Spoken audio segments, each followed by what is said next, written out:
Урматтуу көрөрман, байкаган болсоңуз, сериалдарда сүйүүнү баяндаган сөздөр аябай көп. Белиң бекчейип, көзүң чекчейип, чачтарың агарып, өңүң кубарып, карыганыңда да сен менин жүрөгүмдүн ээси болуп кала бересиң деп айтылат. О менин бир тууганым, айтыңызчы, ушул убакта сиз жактырып жүргөн кызды ушундай абалында да сүйө беремин деп айта аласызбы? Элестетиңиз, карыды, алдан тайды, чачтары агарды, тиштери төгүлдү, сулуулугу кетти. Ооба билемин, сен башкаларга окшоп мындай сүйүү күйүү деген нерселер менен алектенбейсиң. Сенин айланаңдагы досторуң, ага-ини, туугандарың айтып бересиң деп баяндап жатамын. Ушул кызды карыган, алсыз абалында да сүйө аламынбы деп чындап ойлоно баштаганыңда түшүнбөстүктөр пайда болгонун байкайсың. 2 күн алдың мен сен үчүн башка кыздардын баарын жок кыламын деген кыз тууралуу ойлоруң үчүн тынчсыздана баштайсың. Бул тынчсыздануунун себеби эмнеде билесиңби? Бир нерсени анын сырткы көрүнүшү менен сүйсөң, анын көрүнүшүндөгү кээ бир өзгөрүү сүйүүңө тоскоол боло алат. Айтчы, сулуулук деген эмне? Эмнени биз чыныгы сулуулук деп айта алабыз? Бул дүйнөдө сен эмнени сулуулук деп билесиң? Объективдүү болобу, субъективдүү болобу, сен баалаган сулуулук деги эмне? Албетте, бул Алла. Алланын бир сырткы көрүнүш формасы барбы? Жок. Андыктан сулуулук бир гана сырткы көрүнүш менен белгиленген нерсе эмес экен. Тескерисинче, сырткы форма сулуулукту көрсөтүп берүүчү бир кичинекей параметрлердин бири. Биз эмне кылып жатабыз? Кандай сүйүп жатабыз? Бир кызды кандай сүйүп жүрөбүз? Алгач анын сырткы көрүнүшүнө карайбыз. Күн сайын улам сырткы көрүнүшүн карай беребиз. Күн өткөн сайын улам көбөйүп барат. Ал кыздын жөнөкөй кийген кийими да сен үчүн өтө жагымдуу, жада калса идеалдуу көрүнө баштайт. Кызды тааныганга чейин анын бардык нерсеси сен үчүн өзгөчө жагымдуу туюла берет. Күн сайын анын ар бир нерсесине маани берип, жактыруубуз артып барат. Бардык иш жайында, баары жакшы, эч кемтиксиз уланууда. Аны менен кылган иштер да кызыктуу, жана жагымдуу аткарылып жаткандай. Ичиң жалт-жулт жанууда. Баарын ордуна коюп, мамилени улантуудасың.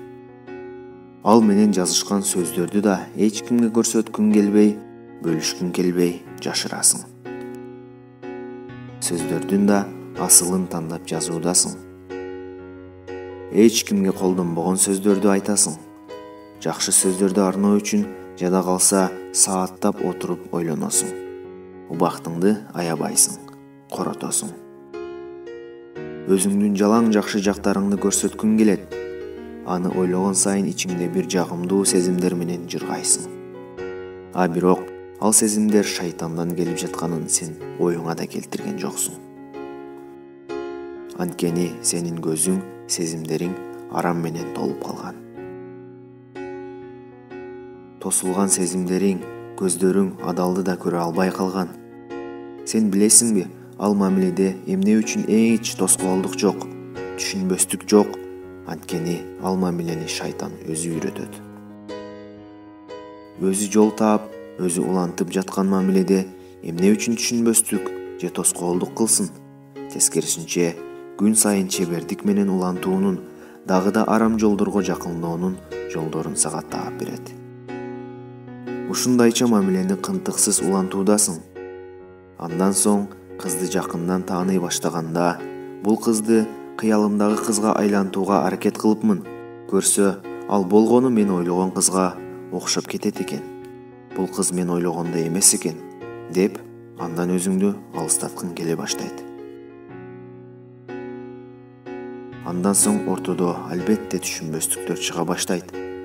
Убагында ошол кыз менен 5 мүнөт отуруу үчүн 5 айла таап, шашылып жетип келген кыздан азыр болсо кутулуунун планын түзүп жатасың.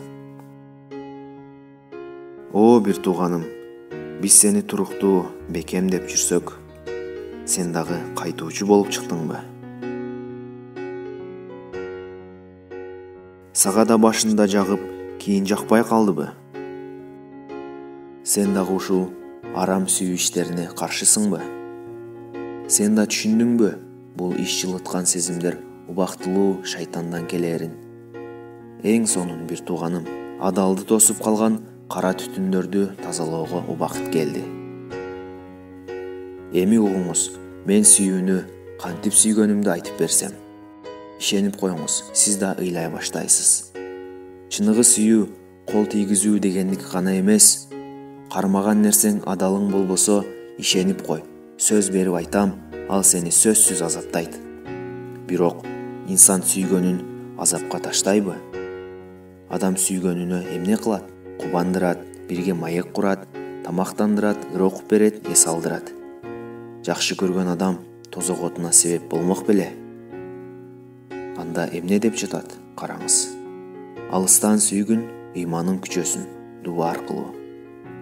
Узактан сүй да, сенин сүйүүң анын ыйманынын жогорулашына себепчи болсун. Андан алыс туруп, ал кыздын ыйманынын бекемделүүсүнө себепчи бол. Аны жада калса, эң биринчи өзүңдөн корго. Бул кокусунан келип калган видео сага эскертүү, арамдан чыгуу эшигин көрсөтүүчү жол болуусу толук ыктымал. Учурда бир жаңылыштыктын ичинде жүрсөң, ал жерден чык, эми кайт. Оба, агам, иним, бир тууганым, туура сурап жатасың.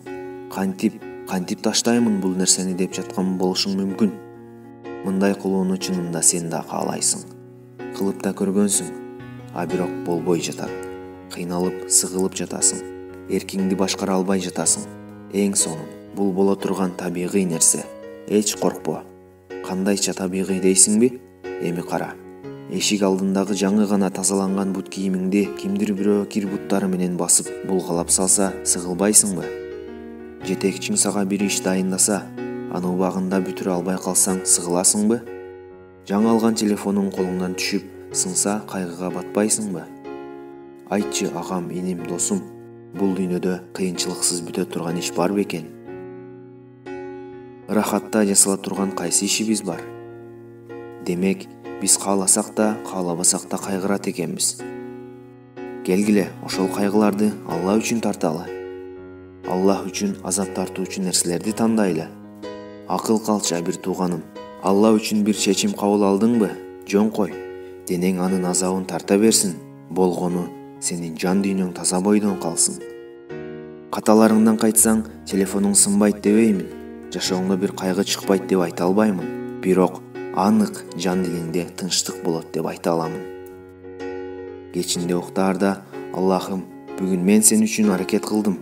Арада каталарым болду, жаңылыштыктарым көп болду, а бирок сен үчүн ийрилеримди түзөөгө талпындым деп айта аласың. Бул кылган иштериңдин рахатын сезип баштаганыңда, кудум эле бул жашоонун кодун таап алгандай сүйүнөсүң, жеңилдей түшөсүң. Анткени мындан ары Алла үчүн жашоону баштадың. Жашооңдогу анча-мынча кайгыларга кайгыра бербөөнү үйрөнөсүң.